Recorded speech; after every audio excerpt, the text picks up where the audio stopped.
Welcome to Tower View. My name is Earl Burkett. I'd like to share a video with you today from a partner of ours, INSUREtrust, that offers cyber liability coverages, and we work with them to provide those coverages to our organizations. I'd like you to pay close attention to how easy this data breach that they talk about happens. I also like for you to think about how it may impact your organization if something like this would happen on a much smaller scale. The data breach that they're speaking about happened on a very large scale and will be quite costly, I'm sure. So just take a few moments, watch this video. It's a little bit longer than we normally produce, but I thought you would get a lot of good information from it and be able to evaluate your organization and the situation that cyber presents for you. So let's join the folks from INSUREtrust now and watch this video. The South Carolina Department of Revenue recent breach on October 12th gives us several learning opportunities. Most people have heard of the massive breach that hit over 6 million records. The actual reaction to the attack is a case in what not to do. Department of Revenue didn't even know they'd been attacked for over a month, and it was a third party that told them they were attacked. Phishing scams happen every day, and the South Carolina folks were no less vulnerable than anybody else.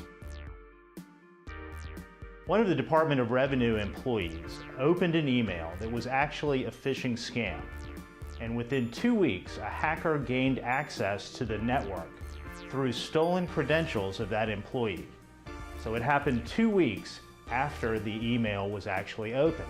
As a result, the data of 3.8 million tax filers was compromised. The data of 1.9 million dependents was compromised. In all, the records of 700,000 businesses were affected.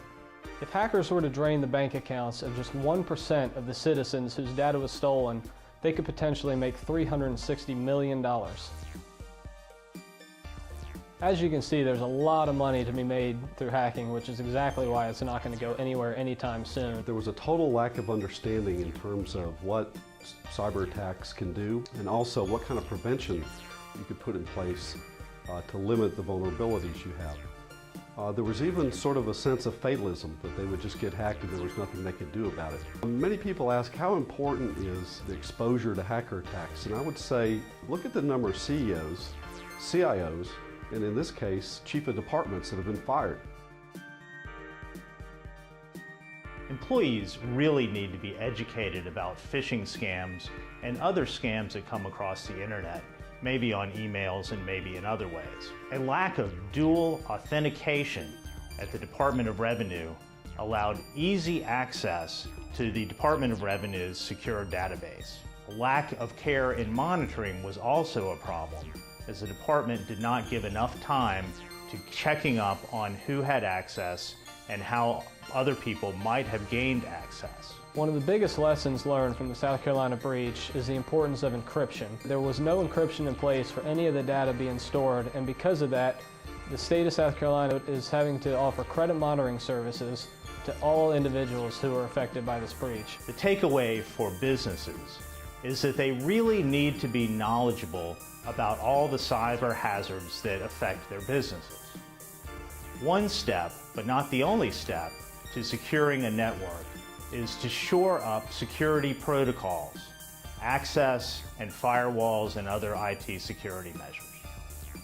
One of the lessons we've learned is that many businesses are still uninsured. All sorts of entities need to be looking at buying cyber liability insurance. It's a buyer's market. There are tons of underwriters competing for each risk. Just note that the internet is inherently insecure. That's how it was originally developed. And no matter how much protection we put in place, hackers increasingly are sophisticated. An example I like to give in the brick and mortar world is that 40% of all large fire losses occur in sprinklered buildings. They're either inadequate or incapacitated, so they can't protect the building. So even though those companies have invested in that type of protection, they still need insurance. So in the cyber world, even though you should invest heavily in protection, you still need to take the final step and buy insurance. Well, thank you for taking time to watch the video. We really do appreciate INSUREtrust sharing that with us and allowing us to incorporate that into our Tower View this week and be able to share that with you as well. So if If you have any other questions about that, please feel free to give us a call, 1-800-329-0093, or look us up on the web at www.mystrongtower.com. Thank you. Have a great day, and that's Tower View.